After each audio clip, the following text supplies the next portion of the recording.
मैं अपनी पार्टी के संगठन और पार्टी के बहराइच के नेताओं का धन्यवाद देता हूं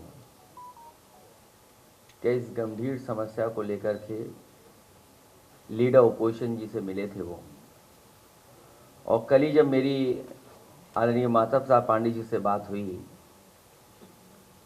तो हम लोगों ने तय किया कि जिन बच्चों का नुकसान हुआ है, घायल हुए हैं, चोट खाए हैं, उन परिवार के सदस्यों को बुला करके मैं मिलूंगा और पार्टी की तरफ से जो कुछ मदद हो सकती है वो हम लोग करेंगे।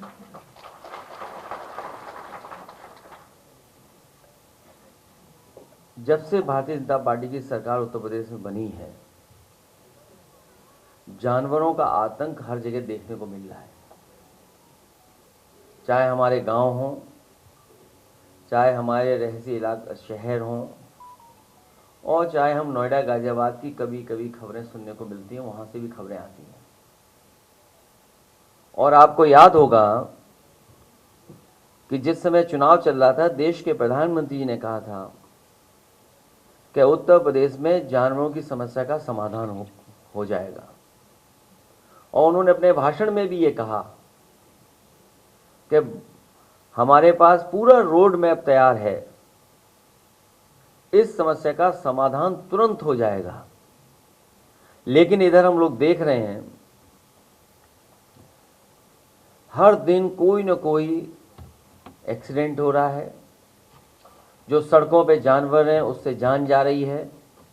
हमारा एक साथी जो यहाँ खड़े होकर के कह रहा है, ये सच्चाई है कि पूरे उत्तर प्रदेश में लगातार जो छोटा पशु हैं, जानवर हैं, उनकी वजह से जान जा रही है। और इधर समाजवादी पार्टी ने विधानसभा में भी सरकार को जगाने की कोशिश की, टाइगर से, लेपर्ड से, जो हमारे जंगल के किनारे वाले ज़िले हैं उनमें समय समय पर जाने गई हैं, जिसमें बिजनौर है, पीलीभीत है, लखीमपुर है, आपका सीतापुर है, आगे बहराइच है, श्रावस्ती है, बलरामपुर है। इन तमाम ज़िलों में सूचनाएं हैं जहां पर जानवर आए हैं, जंगलों से निकल कर के आए हैं और अटैक किया है, जिससे बड़े पैमाने पे लोगों की, किसानों की, गरीबों की जान गई। और इधर जो सुनने को मिल रहा है और देखने को मिल रहा है कि गीदड़ की वजह से पूरे के पूरा जो हमारा क्षेत्र परेशान है, लोग भयभीत हैं, डरे हुए हैं। हमारे तमाम पत्रकार साथी भी मौके पे गए हैं, परिवार के सदस्यों से मिले हैं, उनकी बातचीत भी उन्होंने दिखाई है। और सरकार अभी भी गंभीर नहीं है। कभी सरकार ड्रोन उड़ाती है, कभी मुख्यमंत्री जी गोदी में बच्चे लेकर के ये साबित करने की कोशिश करते हैं कि सब बच्चे सुरक्षित हैं और हमने मदद कर दी है। और जब मदद भी की गई तो उसमें भेदभाव हुआ है। कम से कम सरकार को गरीब के साथ भेदभाव नहीं करना चाहिए। इन्होंने गरीबों के साथ भी भेदभाव किया है। समाजवादी पार्टी की मांग है कि जिन बच्चों की जान गई है उन परिवार के सदस्यों को 10 लाख रुपए की मदद हो, और जो घायल बच्चे हैं उनको 1 लाख रुपए की मदद सरकार को करनी चाहिए, और उनका पूरा का पूरा इलाज और सुरक्षा का इंतजाम होना चाहिए। जानवर जान ले रहे हैं यहां पे तो। और जिन्होंने, जैसा मैंने पहले कहा कि जिन्होंने जानवर की समस्या को खत्म करने के लिए बड़े बड़े वादे किए थे,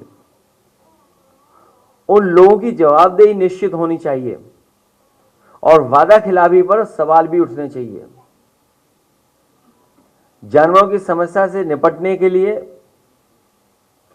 एक एसटीएफ बनानी चाहिए, और या फिर गीदड़ की समस्या का समाधान के लिए ये भी केस एसटीएफ को ट्रांसफर कर देना चाहिए। जो लोग देखते ही कहते हैं ठोक दो, कम से कम उस एसटीएफ को ये नया काम देना चाहिए कि गीदड़ों को भी ठोक दें। जानवरों के इनकाउंटर की जगह उनके रिहायशी जंगलों को अवैध कटाई से रोकने की जरूरत है।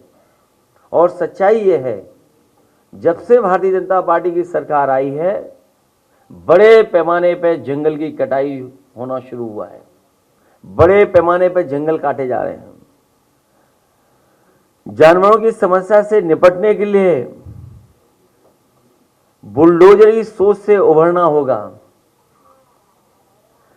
उन आईएएस अधिकारियों और मंत्रियों में दंडात्मक कार्रवाई होनी चाहिए जिन्हें इन कामों पर तथाकथित रूप से लगाया गया था। अगर आपको याद हो, एक नोडल ऑफिसर तैयार किया गया था। एक नोडल ऑफिसर की जिम्मेदारी थी जानवरों की समस्या का समाधान के लिए। आखिरकार उन नोडल ऑफिसर पे क्या कार्रवाई हो रही है? क्या कोई दंडात्मक कार्रवाई सरकार ने की है कि नहीं किया? ये क्या सरकार करेगी उन पर? इस काम के लिए दिया गया अरबों का फंड कहां गया? क्योंकि वाइल्ड लाइफ मैनेजमेंट पे जो खर्चा होता है या समय समय पे जो सूचना मिलने पर सरकार खर्च करती है, आखिरकार वो अरबों रुपए का क्या हुआ पैसे का? क्या वजह है कि उनके अपने लोगों को बंदूक लेकर के निकलना पड़ रहा है? या हो सकता है कि जिन मंत्री का विभाग है उन्हें भी काम करने का मौका न मिल रहा हो, उन्हें काम करने न दिया जा रहा हो। इसलिए हमें उम्मीद है कि इन भेड़ियों की समस्या का समाधान सरकार जल्दी ढूंढेगी, और अगर इन भेड़ियों को नहीं पकड़ पा रहे हैं तो ठोको नीति के तहत एसटीएफ को भी ये जिम्मेदारी दे दी जाइए।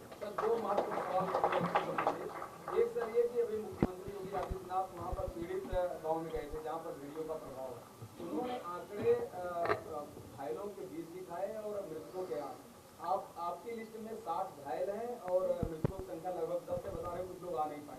ये अंतर क्यों है सर? सरकार क्यों बताएगी या क्यों आंकड़े सही देगी? सरकार तो हर बात छिपाना चाहती है। अब इन जिलों में बाढ़ है, जितने भी हमारे तराई के क्षेत्र हैं सब में बाढ़ है। सीतापुर में बड़े पैमाने पर बाढ़ है, पीलीभीत में बड़े पैमाने पर नुकसान हुआ है, शाहजहांपुर से लेकर जितना इलाका है बाढ़ से प्रभावित। और गोरखपुर खुद मुख्यमंत्री जी का जिला, वहां पे लोग महीनों से परेशान है बाढ़ के कारण। तो सरकार क्यों सच्चाई बताएगी? सरकार तो हर बात छिपाना चाहती है, और कभी कभी छिपाने के लिए हमारे मीडिया के साथियों का भी सहारा लेते हैं। क्या कहें सर इस तरह जो आरोप लगाया मुख्यमंत्री जी ने बोला? इधर मुख्यमंत्री जी और मुख्यमंत्री जी के स्टेटमेंट कुछ अलग तरह से आ रहे हैं। समाजवादियों ने और खासकर मैंने कभी किसी संत, किसी अपने महंत, किसी सन्यासी के बारे में कुछ नहीं कहा। अगर उनको लगता है कि वो शब्द ऐसा है जिसका भाव वो किस रूप में ले रहे हैं, तो हम तो ये कहेंगे कि हमारे उत्तर प्रदेश के मुख्यमंत्री नहीं है, वो मठाधीश मुख्यमंत्री हैं। और फिर मठाधीश मुख्यमंत्री से उम्मीद भी क्या करोगे आप? इसी तरह की भाषा की उम्मीद करोगे? और ये एक दिन से नहीं हुआ है। जब से बीजेपी हारी है तब से कुछ संतुलन गड़बड़ा गया है। एक बात सर उन्होंने और कही, इसी प्रकरण में उन्होंने कहा कि भस्मासुर बन गए जब से 2024 में ज्यादा सीटें मिली। देखिए, जितना हमने पढ़ा है या जितने यहाँ लोग बैठे हैं जिनको जानकारी होगी, उन्होंने कहा कि सपा और कांग्रेस भस्मासुर हैं। देखिए, भस्मासुर दो नहीं हो सकते हैं। बीजेपी अपने भस्मासुर को ढूंढ रही है। अभी देखिए, हरियाणा हारेंगे, महाराष्ट्र हारेंगे, जहां जहां चुनाव होंगे वहां बीजेपी हारेगी। कम से कम बीजेपी को अपना भस्मासुर तो ढूंढना चाहिए।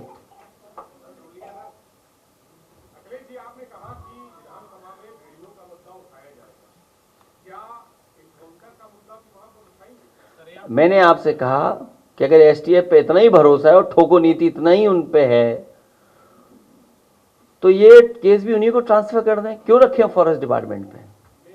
और जहां तक आप सवाल उठा रहे हैं, जो बात पूछ रहे हैं, उसकी गहराई में अगर आप जाएंगे, जो एसटीएफ के लोग हैं, सुनने में आ रहा है और जानकारी मिल रही है कि अगर 11 एक तरह के लोग एक तरह से हैं, तो उनमें से सबसे ज्यादा अगर कहीं है तो जौनपुर के लोग हैं।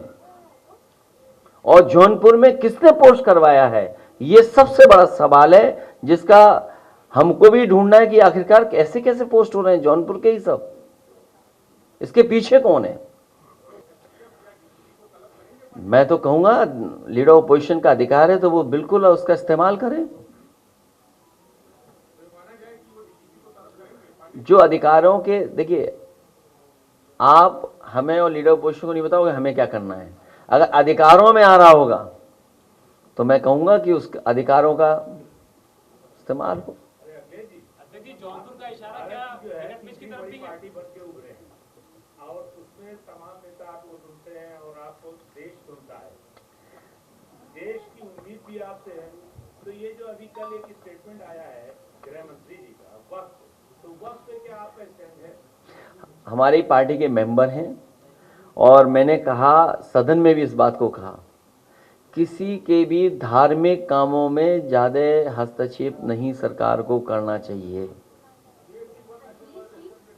वो बहुत बड़ा सवाल है और हमारे पक्ष यही है कि किसी भी धार्मिक के मामलों में सरकार को हस्तक्षेप नहीं करना चाहिए। देखिए ये बड़ी साजिश है दरअसल, आपको हमको सबको उलझाने में।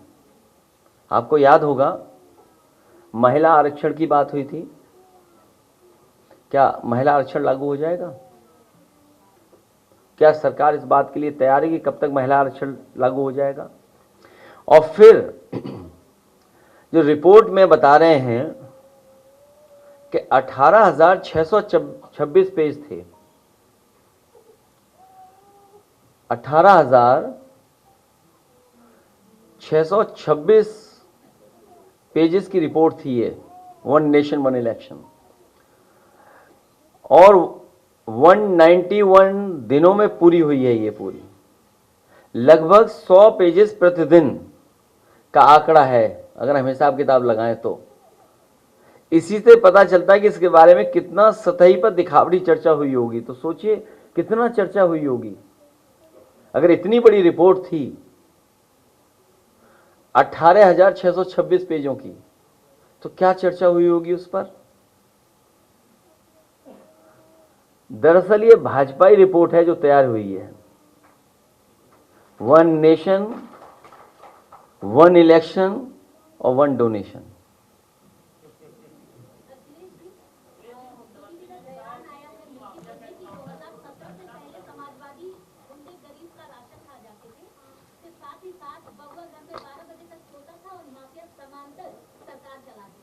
ये सब घिसे पिटे डायलॉग हैं पुराने वाले, और मैं इसीलिए कहता हूँ कि ये सब पुराने डायलॉग हैं, पुराना सब कुछ है, हिसाब किताब। उत्तर प्रदेश की जनता नया चाहती है, नया विकास चाहती है। इनको हटाएगी सरकार, ये हटने जा रहे हैं। आप समझ लो कितना संतुलन बिगड़ा है।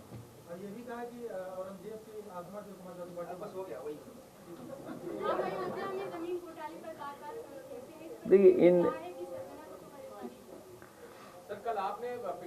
मैंने आपसे कहा और कई बार मैंने आपसे आपके बीच में इस बात को कहा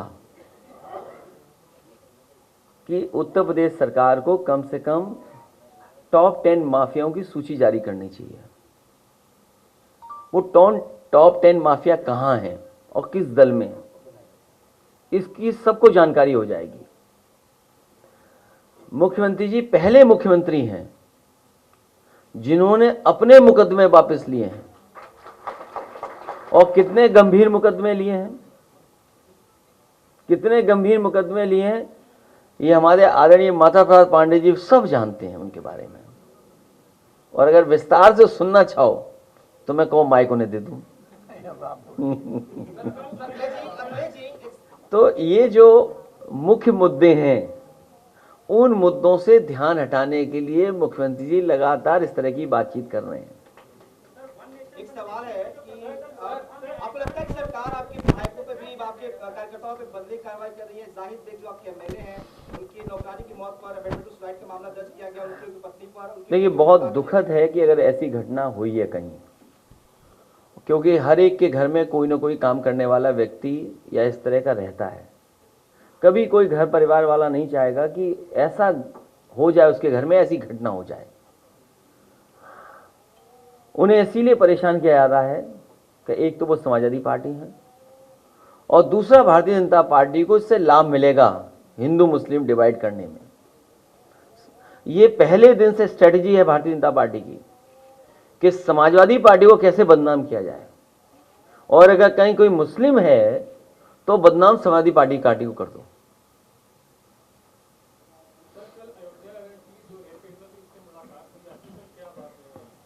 उसने मुझसे कहा कि सुरक्षा मिलनी चाहिए, उसे न्याय मिलना चाहिए, और जो दोषी हैं उनके खिलाफ कार्रवाई हो, उसकी नौकरी जो मंदिर परिषद में थी उसकी नौकरी न छीनी जाए, और उसके परिवार के ऊपर अननेसेसरी दबाव न बनाया जाए, क्योंकि सरकार कोशिश कर रही है कि दबाव बनाया जाए, क्योंकि उसमें भारतीय जनता पार्टी के ही लोग शामिल हैं। तो कम से कम मुख्यमंत्री जी मिल्कीपुर गए हैं, उस बेटी के न्याय दिलाने के लिए भी कुछ न कुछ कहेंगे।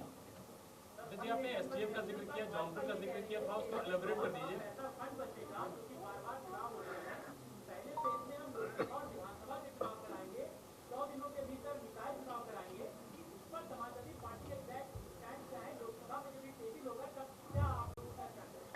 कल को भारतीय जनता पार्टी ये कहेगी, क्योंकि वन नेशन वन इलेक्शन हो जाएगा, चुनाव आयोग का काम क्या है फिर?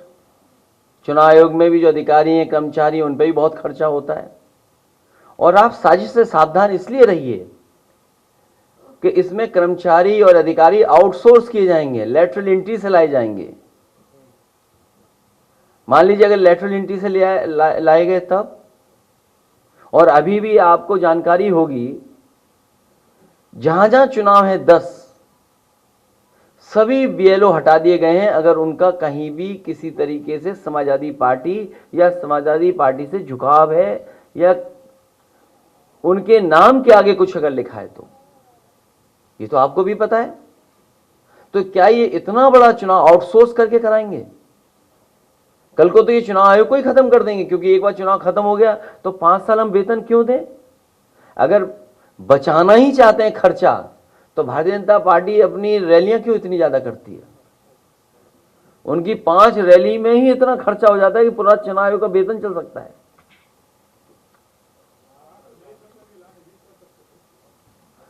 और अपनी पार्टी के राष्ट्रीय अध्यक्ष का भी चुनाव कर सकते थे।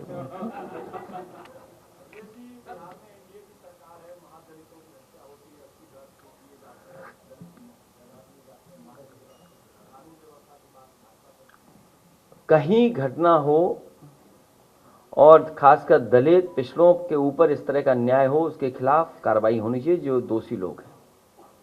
और भारतीय जनता पार्टी का डबल स्टैंडर्ड कोई पहली बार नहीं है, डबल स्टैंडर्ड उनका हमेशा रहा है। डबल स्टैंडर्ड आप याद होगा जब यहां पर गवर्नर थे राम नाईक जी, डीएम एसएसपी अधिकारी कौन पोस्ट हैं उनके बारे में हर दिन चर्चा करते थे, और आज आप बताइए टॉप में कौन सा पोस्ट है? कई ऐसे अधिकारी पोस्ट हो गए हैं जिनके कारण बहुत सारे लोग कुछ बनने से पहले रिटायर हो गए। न जाने कितने ऐसे अधिकारी हैं जो वहां तक पहुंच सकते थे, उन्हें मौका मिल सकता था, वो रिटायर हो गए सब।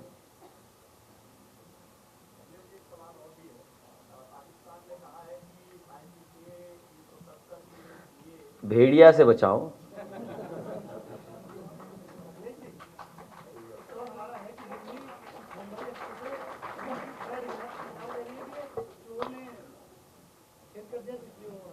देखिए, ये भारतीय जनता पार्टी हाईवे बनाना नहीं जानती है। अगर हाईवे बना रहे होते ये लोग तो आपका पूर्वांचल भी अच्छा चल रहा होता, बुंदेलखंड भी अच्छा चल रहा होता, और फिर आगरा से लेकर मुंबई से लेकर के जो दिल्ली वाला एक्सप्रेसवे है वो 1 लाख करोड़ का है। 1 लाख करोड़ का एक्सप्रेसवे है। अगर वहां गड्ढे हो रहे हैं तो ये सवाल खड़ा होता है कि आखिर गड्ढे कैसे हो रहे हैं वहां पर।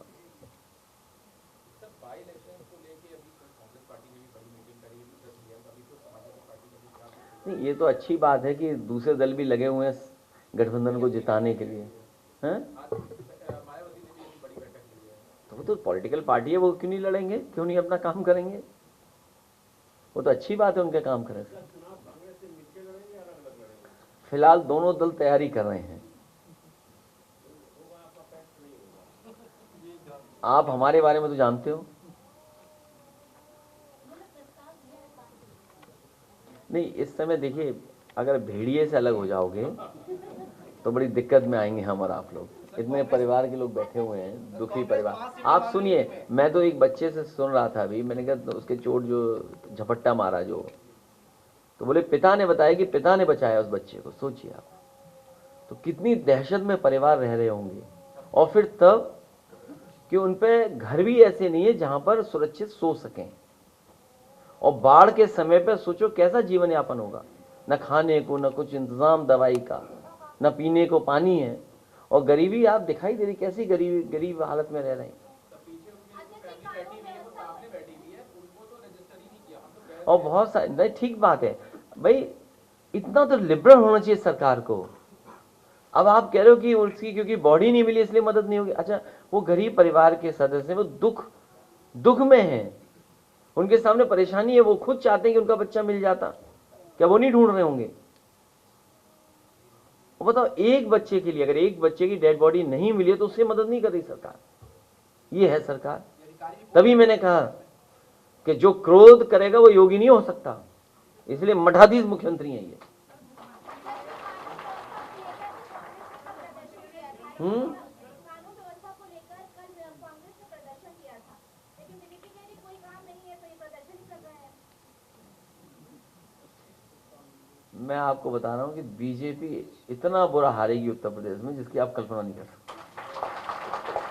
लोग इंतजार कर रहे हैं बस चुनाव कब हो जाए।